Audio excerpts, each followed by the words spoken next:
Hey, Carl here to say that Music to Code By is now an app called Music to Flow By. Now you can listen to the tracks on your phone with offline capability. The first 3 tracks are free, and the entire catalog is available by subscription with a new track arriving every month. Just go to musictoflowby.com for all the links.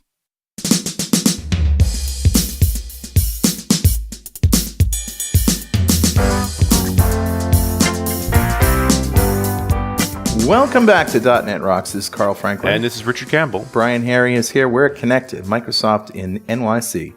Yeah. This show's been going on a few years, but we've never recorded here before. No, we haven't. No, it's cool. Yeah. It's very cool. And, of course, I'm very excited to talk to Brian. But before we do that, I have something here for everybody to juice on. It's Better Know Framework. Awesome. All right, dude. What would I better know? So we've talked about material design. Mm-hmm. Yeah, this is the UI Google basically invented, and everybody's using it now because it's so nice. Or for whatever reason they're using it. But anyway, there's a Bootstrap framework for it now. Material design for Bootstrap. Interesting. There's a couple of them, but the guys at AppVNext seem to like this one the best. It's a powerful and free UI kit for Bootstrap 4 and 3 on GitHub.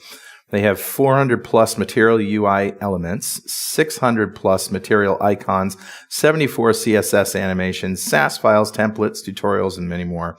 All fully responsive, all compatible with different browsers, and it includes CSS for handling animations, colors, typography, helpers, hover effects, shadows, icons, components, and JavaScript. All sorts of badges, buttons, cards, footers, forms, material boxes. Like, it's big. It's all the things so that a developer doesn't have to think about their own design anymore. Right. And that's what Bootstrap has really been good at. Right. You know, just sort of taking it out. Wow, you made that website? Yeah, well, Bootstrap. I just dropped that thing in there. I just dropped that line of JavaScript in and good things happen. Yeah, it's like, wow, you're a talented artist. Well, okay, thank you. I'll take that. And free for personal and commercial use. Yeah. So just give it away. Yep. That's a good one, man. Yeah, thanks.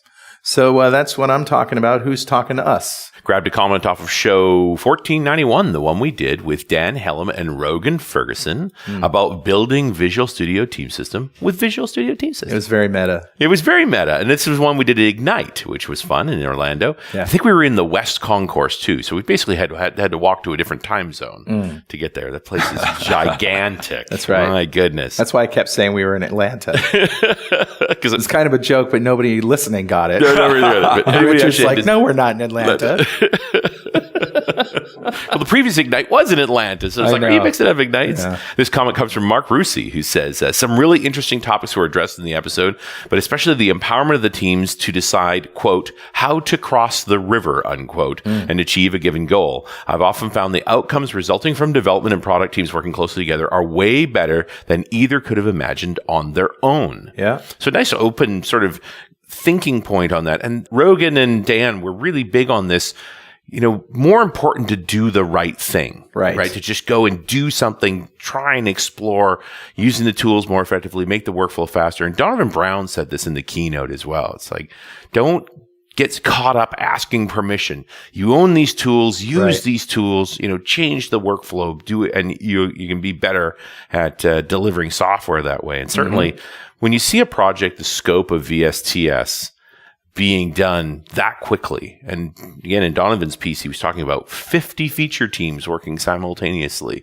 feeding onto a master branch, and constantly being tested and constantly being deployed, and them dog fooding it themselves. Like, it was stunning to watch flow. So, you're right, Mark. If the teams, you cannot do this with dogma, right? You cannot mandate an efficient workflow. Everybody's got to be on board, and it's going to look different than you planned, and it'll be better. Yeah. I think really that's what Mark was getting at. So, Mark, thank you so much for your comment. A .NET Rocks mug is on its way to you. And if you'd like a .NET Rocks mug, write a comment on the website at .NETRocks.com or via any of our social media, because we publish every show to Facebook and Google+. And if you comment there, we read it on the show, we'll send you a mug. And definitely follow us on Twitter. I'm at Carl Franklin. He's at Rich Campbell. Send us a tweet. We use them for material design buttons. Nice. I think. All right, let me introduce formally our friend Brian Harry. He is the Corporate Vice President for the Visual Studio Team Services Organization, responsible for the Visual Studio Team Services and Team Foundation Server product lines. Welcome back to .NET Rocks, Brian. Thank you very much. Glad to be back. And I have to admit, I updated your bio for this show from the previous one we did with you, which was a few years ago when you were a technical fellow. Yeah. Which I always thought was the coolest job at Microsoft. And you gave it up? Why would you do that? Well, the nuances between technical fellow and CVP are vague. They're sort of the same. They're the same level. It's really the primary difference is a CVP is an organizational leader, right? Expectation, and a technical fellow is expected to generally not lead an organization, or at least not a large organization, and rather focus more on individual technical contribution. And over the years, my job evolved and my organization grew and grew to the point that now I manage an organization of, 800 or so people. So it's, and how many of those in North Carolina? Made a lot more sense. About 120. Okay. Wow. There's a whole bunch there. They get to work closely. Yeah. Well, and I mean, I've had the good fortune to know many of the people who work with you. And by the way, they are huge fans of yours. You have a very loyal organization. It's one of those places, even talking to the MVPs, like the ALM Rangers, those guys, fiercely loyal to the team. I don't know what you do over there exactly, Mr. Harry, but it's really something. You run a heck of an org. And it does, so when you describe it that way, it's like, yeah, you really are a VP. I think you've got quite a set of leadership skills that make a big difference to the company. Well, thank you very much. Hey, you were mentioning in the break that when we were talking about material design, that there's that Microsoft has the Fluent UI spec, and that's really cool. And, we've talked a little bit about it, and we're very excited. What's the current state of Fluent?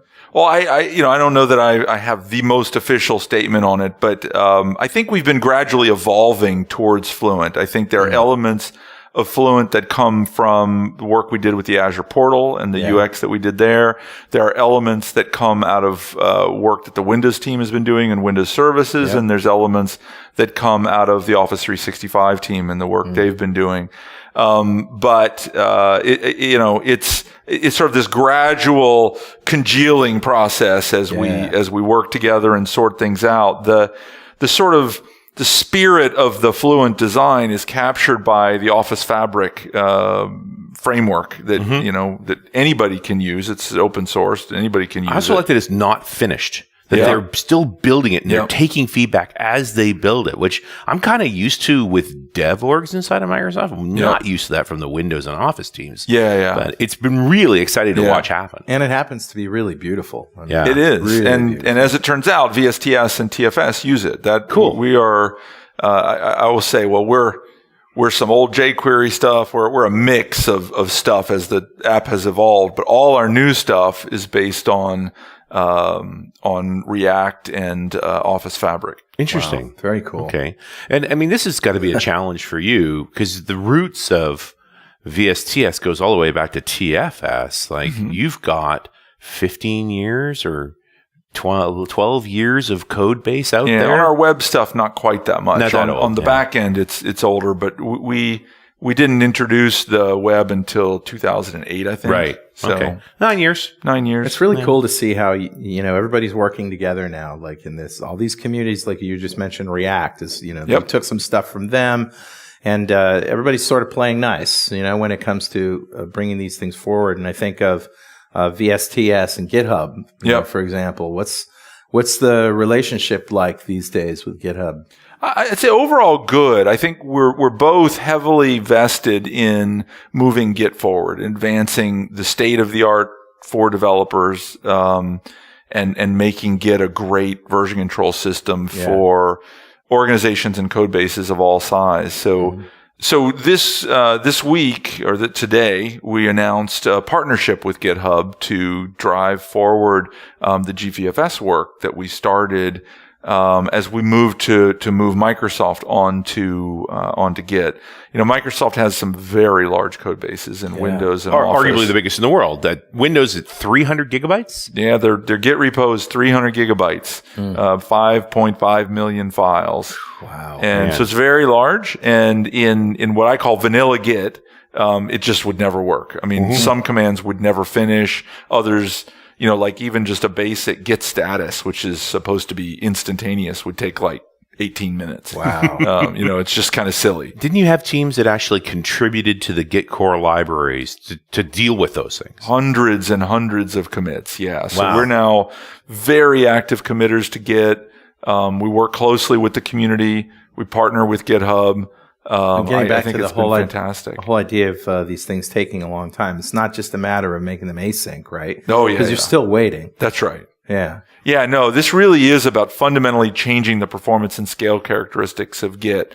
Some of it has been just really good old performance tuning of Git because no one had tried it on really big code bases. Wow. But some of it was really fundamentally changing what Git was doing. We had to add an abstraction layer under Git that works through a virtual file system and basically only manifests the part of the repo that you access. And, nobody accesses all 300 gigabytes of the repo. You only use the little part of code that you work on. We talked about that virtual file system a little bit in a previous show. Okay. Richard was talking about very, very cool stuff. And also reminds me a little bit of OneDrive. Yeah. They're related, aren't they? OneDrive does some very similar stuff. We use a different piece of technology than they use.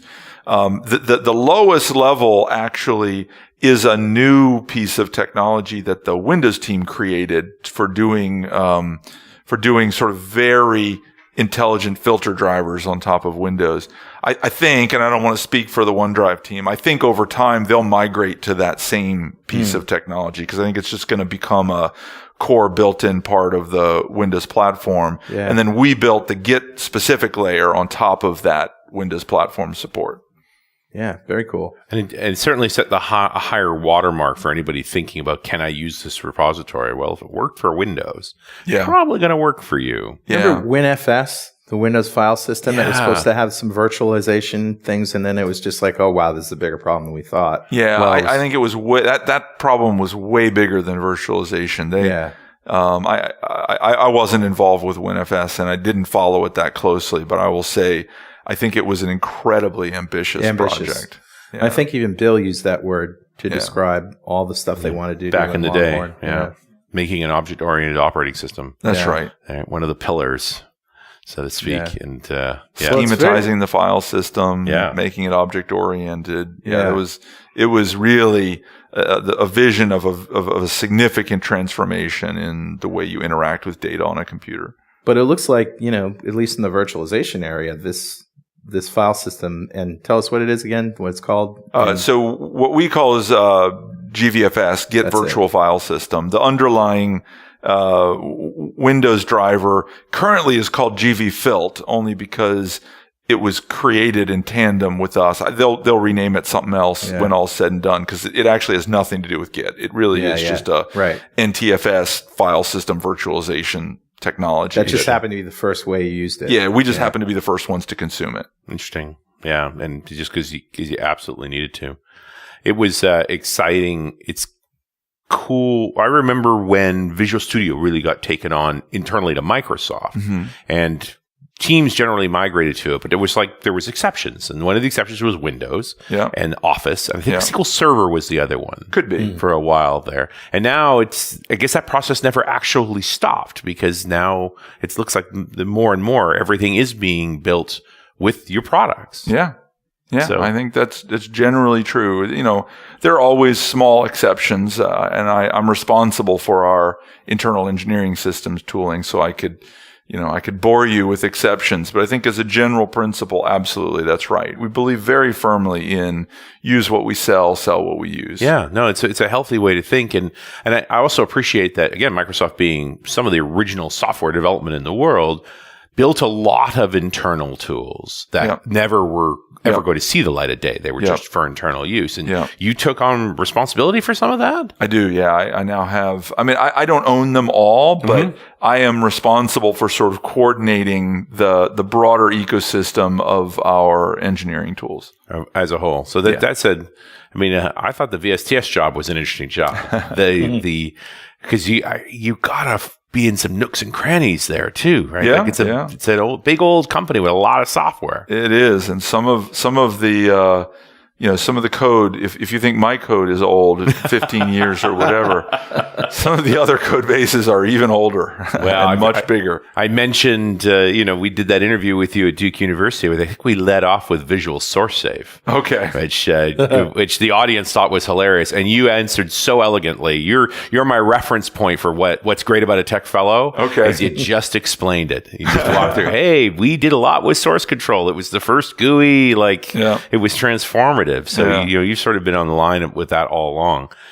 I've kind of astonished that team system and team services has evolved. I remember it as a product that went beside rational rows. Yep. Like you could go this way or that way, but they were sort of the same thing. Yeah. You don't look anything like that anymore. That's right. Yeah, I think that the ecosystem has changed a lot. Back when we first got into this business of application lifecycle management solutions, the industry was dominated by IBM with their Rational Suite. Rose was one of many components, along with ClearCase and Quality Center not Quality Center, that was HP. Whatever their bug tracking system was called, which I now forget. And so that, there was IBM and there was HP with their Mercury-based tools. And then there was us, and then there was, sort of Borland kind of off a little bit on the side and a few other smaller players, but it was dominated by the three main players offering sort of, soup to nuts integrated suites. Yeah. And that's changed a lot. The ecosystem is now full of lots of small startups and people trying to weave together best of breed solutions from. That was sort of the normal practice for a number of years there, where you sort of went out on the internet and grabbed the pieces you liked. Maybe you liked fog bugs and, there was all these different choices and you kind of assembled the kit you wanted. Yeah. Into tribes. They were very tribal, right? It's like you knew this set of tools worked fairly well together, not made by the same companies. Yeah. Yeah. And so that drove the work we started really about 3 years or so ago. Might have been 4 years ago now. I'm terrible with time.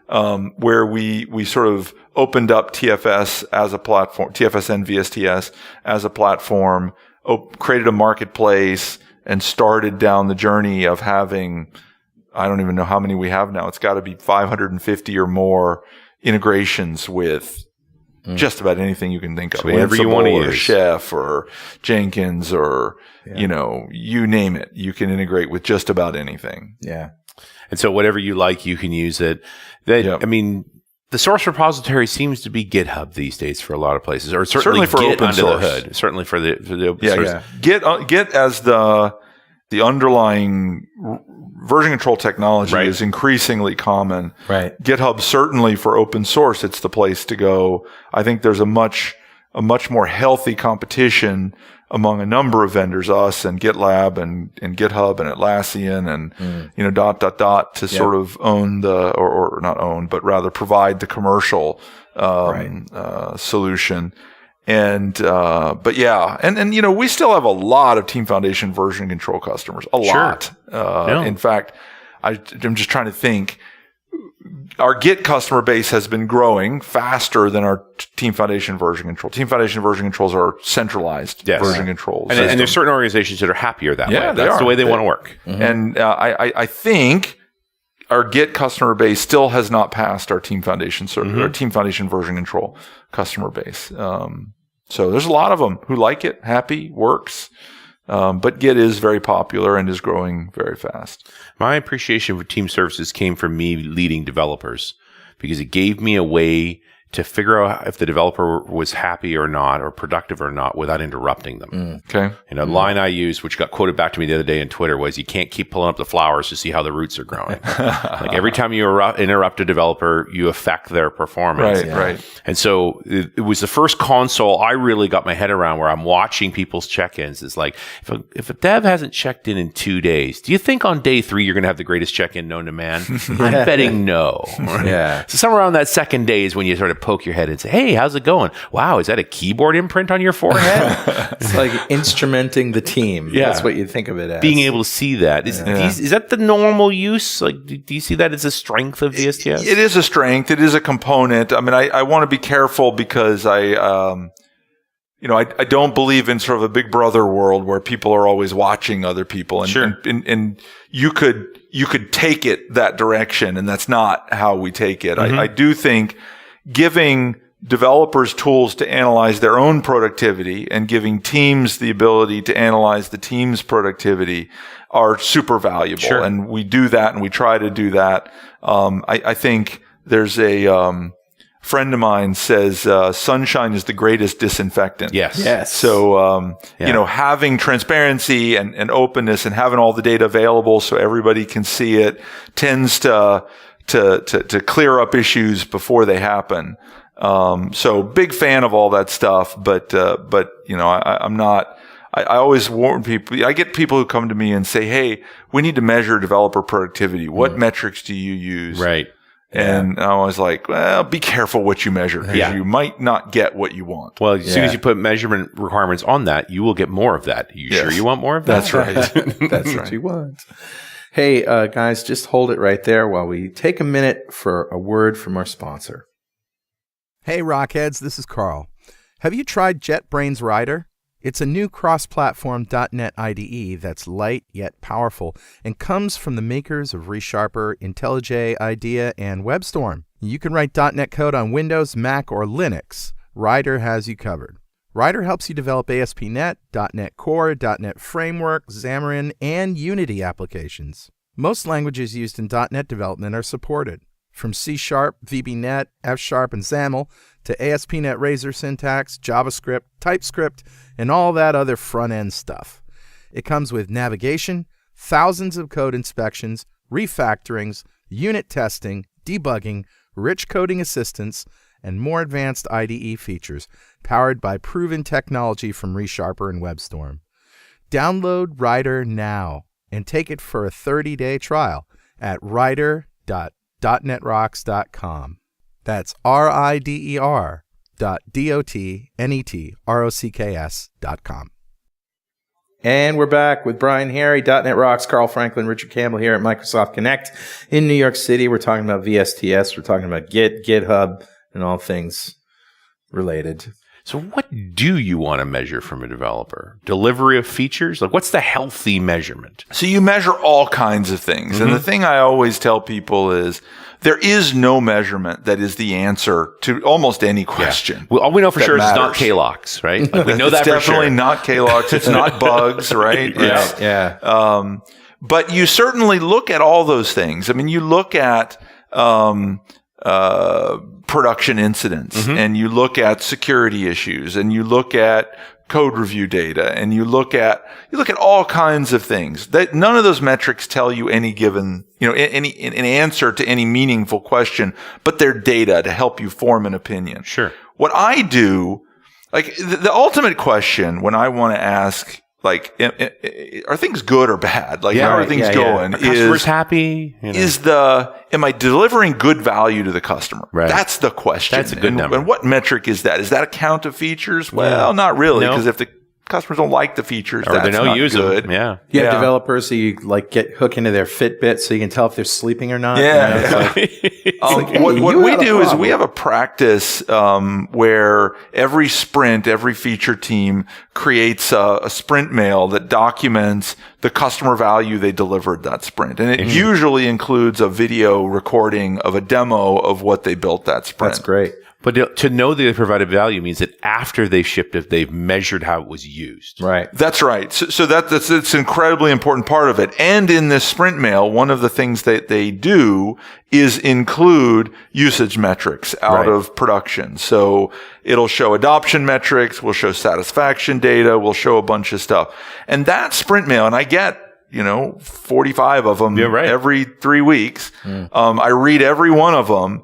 And that is the most meaningful tool I have to understand, is a team producing good value. I got to think you can read in that video the delight of your devs. Yeah. When they've delivered something great that they've now measured and can show is great and are excited to tell you about. Does that mean that they have to record videos all along the way of what they're doing and showing it, or is that up to the customer? No, they do it at the end of the sprint. They do it at the end of the sprint. Okay. That's good. Do they hypothesize really thoroughly? Like, is there a whole proposal for this is the things we're going to work on and this is what we think the results are going to be, and then at the end they measure measure them?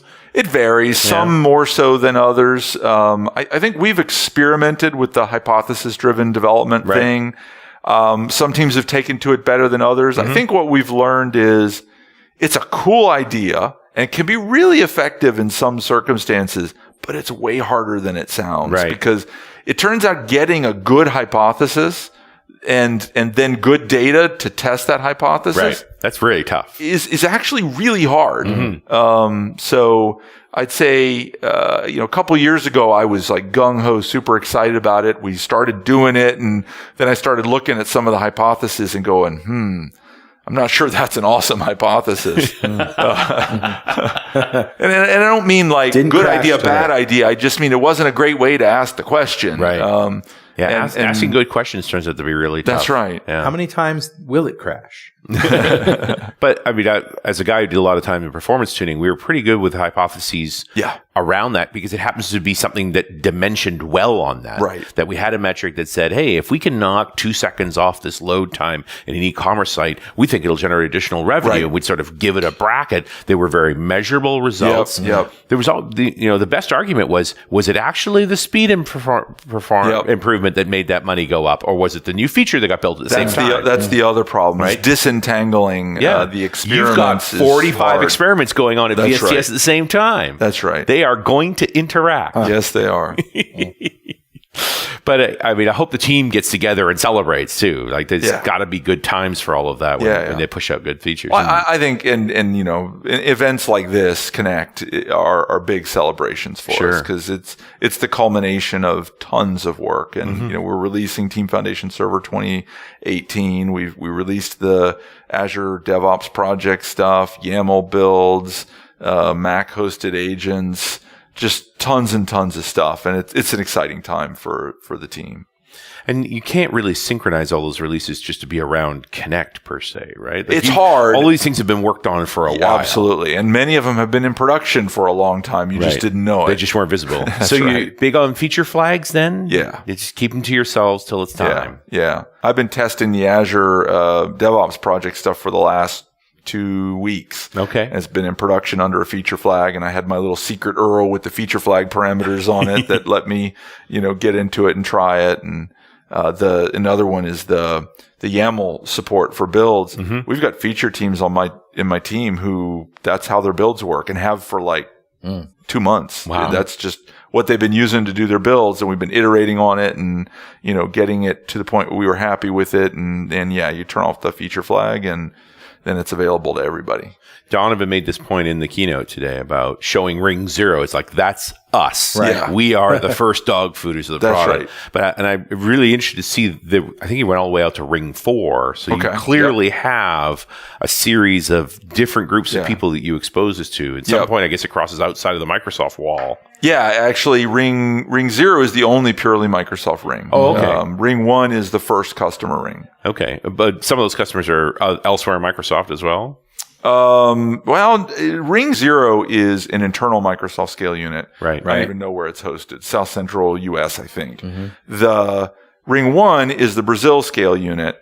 The main reason we chose the Brazil scale unit for that is it's in our time zone. So like if there's a problem during the deployment, we're there. We're awake. We're not getting somebody up at 3:00 in the morning. Right. And, it's the first non-Microsoft scale unit. We wanted to have people awake and attentive when it was being deployed. Are these generally MVPs or what? No, the Brazil scale unit is just anybody who happens to use the Brazil. You could go create an account on the Brazil scale unit and you'd be in Ring 1. You'd be in Ring 1. And then Ring 2, I think, is 1 US scale unit and 1 Europe scale unit. Ring 3 is then like, the rings get bigger and bigger. Right, so it's like Ring 3 is 3 or 4 scale units, and Ring 4 actually has a Ring 4 and a Ring 4A, which has, 6 or 8 scale units between them. The rings gradually get bigger. And by the time it gets to the customer, it's been through the ringer. Save me. Well, hey, Richard. Yeah, buddy. Guess what time it is now? Must be that happy time again. Yep, it's time to announce our new open source project, PGFS. The pretty good file system. It corrupts your files randomly once a year or so. So, not bad. Pretty good. Pretty good. That's okay. It's pretty good. It's pretty good. Awesome. It's also known as the Russian roulette file system, RRFS. It's actually time to give away a DXperience subscription from our friends at DevExpress to one lucky member of the .NET Rocks fan club. Become a UI superhero with DevExpress UI controls and libraries and deliver elegant .NET solutions that address customer needs today and leverage your existing knowledge to build next-generation touch-enabled solutions for tomorrow. Whether it's an Office-inspired application or a data-centric analytics dashboard, DevExpress Universal ships with everything you'll need to build your best without limits or compromise. And check out their DevExtreme React Grid, built from the ground up to fully support all the cool features that come with React, like the virtual DOM and state controllers like Redux and all that. It supports master detail, sorting, grouping, paging, and editing, and you can check it out for free on GitHub. And learn more and download your free 30-day trial of DevExpress Universal at devexpress.com/superhero. Well, all right, buddy. Who's our winner? Today's winner, Richard, is Mark Phillips. Congratulations, Mark. Golf clap for you, sir. And Mark just won the DXperience subscription, a big pile of awesome from our friends at DevExpress, just for being a member of the .NET Rocks fan club. And if you don't know what that is, just go to .NETRocks.com, click on the big Get Free Stuff button, answer a few questions, and join the .NET Rocks fan club, because, we have thousands of members all over the world. And every show we like to give away stuff from our sponsors. And every December, real soon now, just in a few days, I can't say a few days, but sometime in the beginning of December, we're going to be giving away, as we always do, a $5,000 technology shopping spree. Nice. To one lucky member of the fan club that you got to sign up to win. And we also like to ask our guests, Brian, if you had $5,000 to spend on technology today, what would you buy? I'd probably buy a HoloLens. Yeah. You don't have a HoloLens? I don't have a HoloLens. I have had one on loan. Right. And in fact, Adam Kogan? Of course. Yeah. Adam Kogan bought one, and he had it shipped to my house. So they won't ship to Australia. I kept it hostage for about a month, and we played with it and really enjoyed it. I wonder if it'd be a useful farming device. I had to give it to him. Yeah, I have to give it back to him eventually. Yeah. He didn't pay for it. Did we just get Adam Kogan in trouble with the customs agency? I had to get mine delivered to your place, if you recall. So it works both ways. But there should be new hardware soon. I'm hoping next year. It's just the augmented reality thing, especially when we talk about stuff like, you run or operate a farm, to be able to have data in your line of view while you're doing the things you need to do in the space. Have the numbers and graphs hovering over the cows and pigs and sheep and whatever they are. Instrumented livestock. That's right. So weird. We did a show ages ago. I think it was Remy Caron, the instrumented cow. Instrumented cow. That's right. Yeah. And he ran into EU data privacy rules for cows. Oh, really? Apparently those exist. Wow. Somewhere there's a research project saying how cows only line up north to south when they're sleeping or something like that.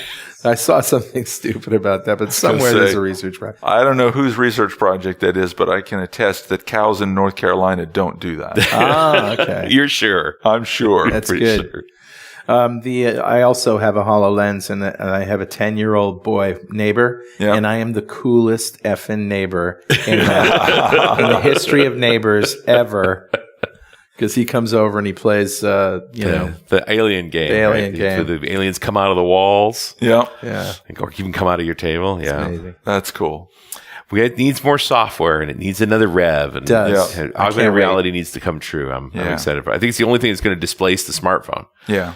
That's probably what's I kind of differ with you on that. I think unless it becomes look what happened with Google Glass. I don't want to start another tangent, but I don't know. I sort of think we're always going to have a device, whether we're always looking down at it. That's another thing. As opposed to wearing it on your face. Yeah. Yeah, it's an interesting challenge. Yeah.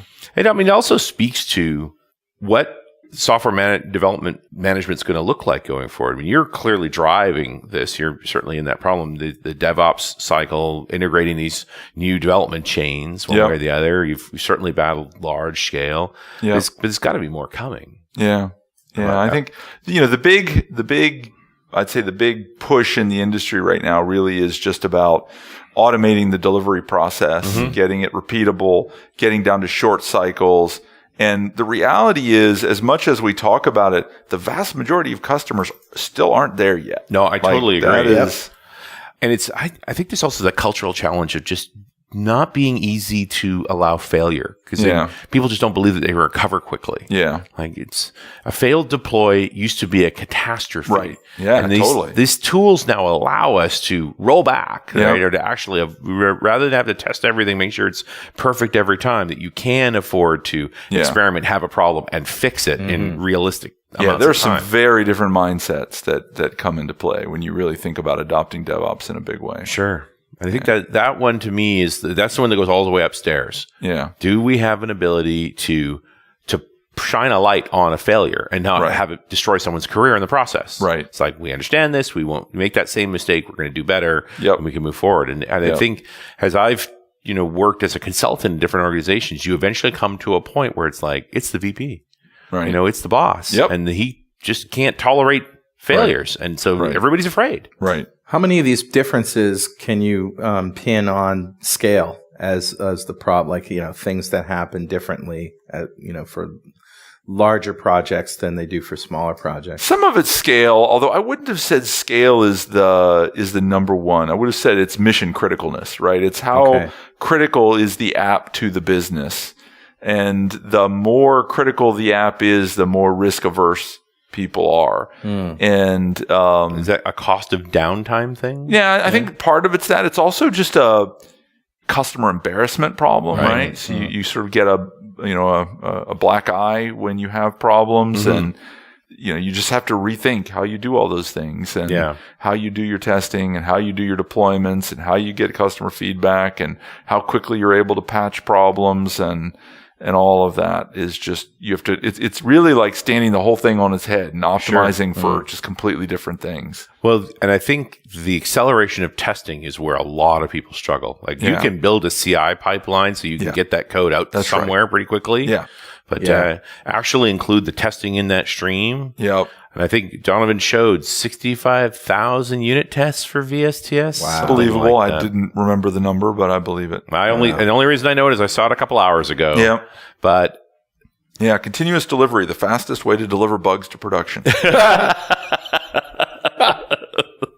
I do like continuous delivery, at least to QA, at least to an environment, that's consistent, so that we can do that testing. I'm just wondering how you get the tests going that fast. Like, can you, I think he said 7 minutes or something to run all those tests. Yeah, it's about that. So long conversation. I won't go into all the details, but we've evolved our testing over the years quite a lot. In fact, even until 2 or 3 years ago, like, to get full test coverage for us took over 12 hours. I don't remember the exact number, but it was a really long time. And the reason was because we sort of did a lot of testing the way everybody has done testing, which is a lot of integration testing, functional UI automation, and you're never going to succeed at DevOps if that's your primary approach. We still have some. You never get away completely from it, because it tests some things that you can't test any other way. Yeah. Right. But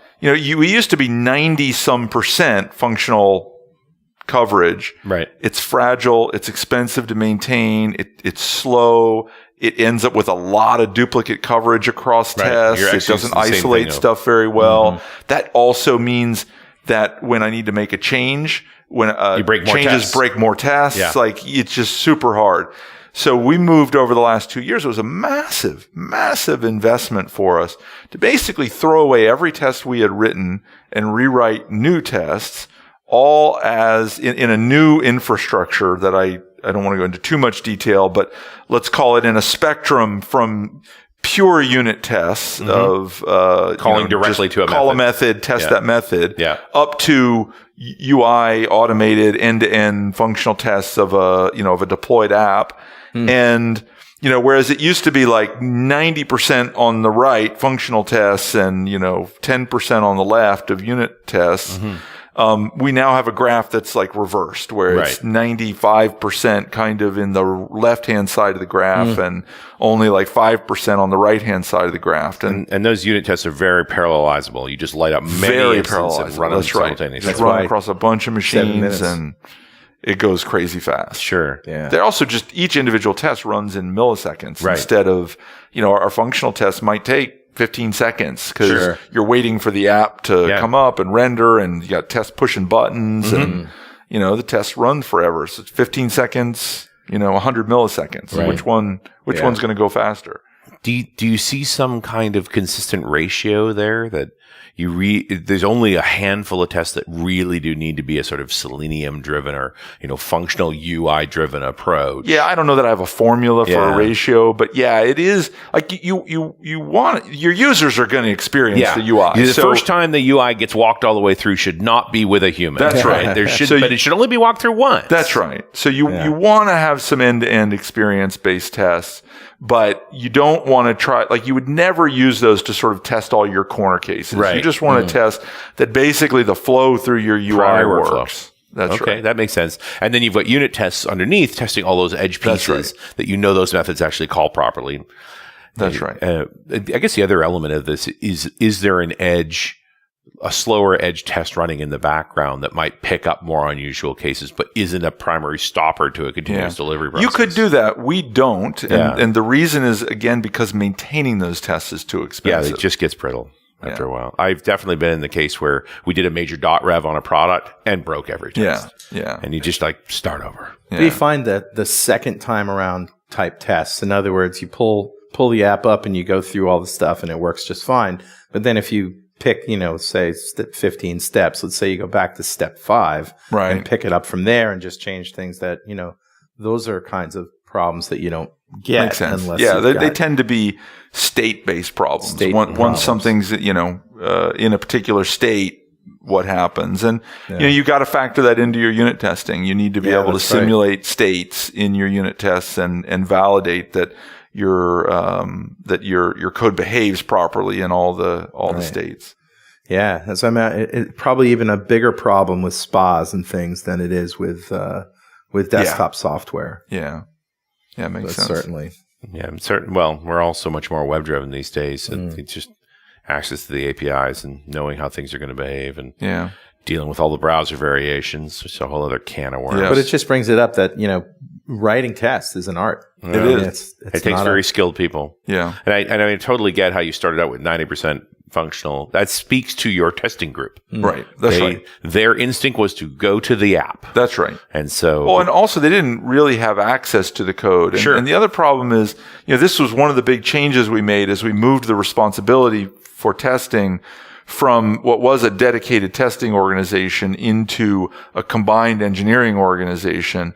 It made the people writing the code accountable for the testability of the code because they had to also write the test. Yeah. So suddenly when it's that guy over there who has to write the test, well, I don't care how hard my code is to test. I'm going to optimize for the things that I care about, that I'm accountable for, and I'm going to get measured by. Sure. But, when it's suddenly me who has to write the tests and me who has to sort of stand behind the quality of it, now it might turn out to be easier for me to, a better use of my time for me to make the code more testable than it is for me to write elaborate tests around the poor testability of the code. Yeah, it does make a lot more sense. It changes the tone of the dev. Yeah.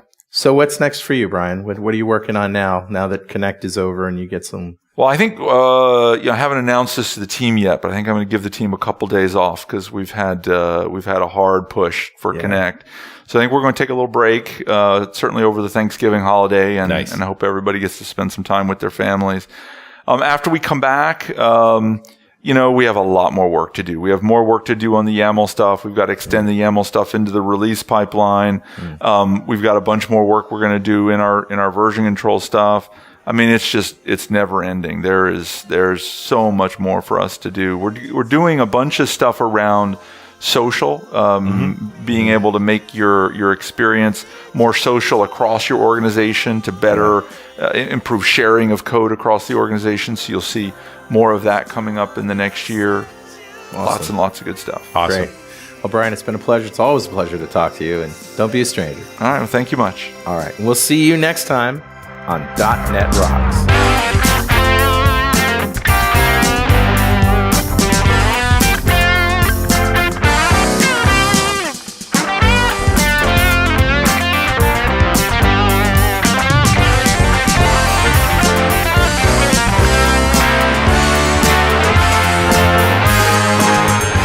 .NET Rocks is brought to you by Franklin's Net and produced by Pwop Studios, a full-service audio, video, and post-production facility located physically in New London, Connecticut, and of course in the cloud. Online at pwop.com. Visit our website at dotnetrocks.com for RSS feeds, downloads, mobile apps, comments, and access to the full archives going back to show number 1, recorded in September 2002. And make sure you check out our sponsors. They keep us in business. Now go write some code. See you next time.